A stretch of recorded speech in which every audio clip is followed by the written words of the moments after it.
Assalamualaikum warahmatullahi wabarakatuh. Kami dari kelompok 2 kelas C1 peserta Latsar PSDM tahun 2022 pada kesempatan kali ini akan membahas rancangan upaya membangun budaya berakhlak dalam melaksanakan tugas sehari-hari sebagai seorang ASN yang profesional. Nilai yang pertama adalah berorientasi pelayanan. Untuk membangun nilai berorientasi pelayanan, upaya yang dapat dilakukan adalah penerapan dan penyesuaian standar pelayanan, serta upaya perbaikan melalui kegiatan survei kepuasan masyarakat. ASN harus mampu memelihara komunikasi dan interaksi yang baik dengan masyarakat, dan bersifat proaktif dalam memenuhi kebutuhan masyarakat.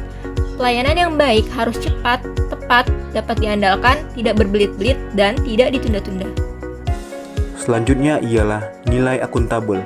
Untuk membangun budaya akuntabel yang sesuai dengan core value berakhlak, dalam menjalankan tugas dan tanggung jawab, ASN harus bekerja dengan jujur, cermat, serta berintegritas tinggi, dengan cara tidak boleh menerima suap, gratifikasi, ataupun melakukan tindakan korupsi. Kemudian, nilai kompeten. Untuk membangun budaya kompeten sesuai dengan core values berakhlak, setiap ASN dituntut untuk menciptakan upaya dalam membuka diri terhadap kesempatan untuk meningkatkan kemampuan hard skill dan soft skill agar nantinya dapat bersaing dengan tantangan pekerjaan yang dinamis. Nilai harmonis. Bagaimana sih caranya untuk mengembangkan nilai harmonis di lingkungan kerja? Nilai harmonis dapat diupayakan dengan menghargai dan peduli satu sama lain, terutama kepada orang yang sangat membutuhkan bantuan kita. Nilai harmonis ini bisa dilakukan di mana saja dan tidak terbatas waktunya atau bisa dilakukan setiap saat.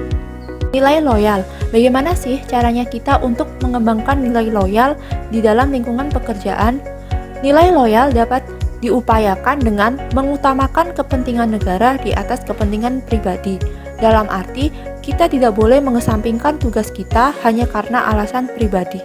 Nilai ini bisa dilakukan di mana saja dan tidak terbatas waktunya atau bisa dilakukan kapan saja. Selanjutnya adalah nilai adaptif.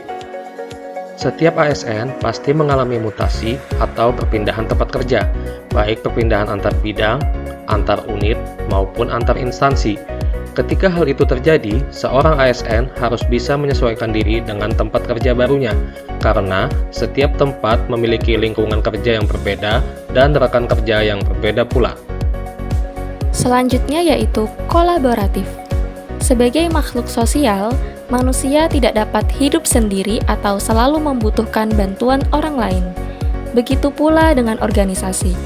Untuk dapat bertahan dan berkembang demi mencapai tujuannya, organisasi juga perlu berkolaborasi, baik kolaborasi antar pegawainya maupun kolaborasi dengan pegawai lain. Kolaborasi juga merupakan kunci kesuksesan dari sebuah organisasi. Dalam penerapannya sebagai aparatur sipil negara, kita dapat mengimplementasikan nilai kolaboratif dalam melaksanakan tugas sehari-hari. Contohnya yaitu dengan bekerja sama di setiap tempat dan waktunya dalam penugasan yang diberikan oleh pimpinan. Melalui kerjasama yang sinergis, kita dapat memanfaatkan perbedaan-perbedaan yang ada dalam berpikir untuk menghasilkan ide-ide baru yang lebih baik. Sekian penjelasan dari kami tentang rancangan upaya membangun budaya berakhlak dalam melaksanakan tugas sehari-hari. Semoga kita semua dapat mengimplementasikannya ya. Terima kasih dan sampai berjumpa lagi.